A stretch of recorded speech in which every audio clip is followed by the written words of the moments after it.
কে সিঙ্গারা খাবে নাকি সমোসা খাবে তোমার কি?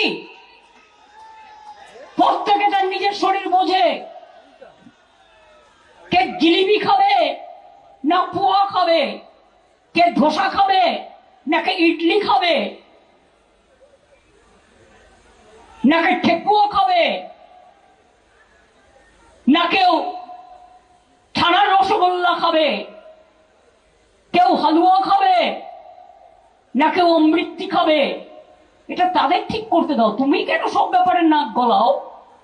নাক গলানোর মাস্টার ওস্তাদ হয়ে গেছে সব।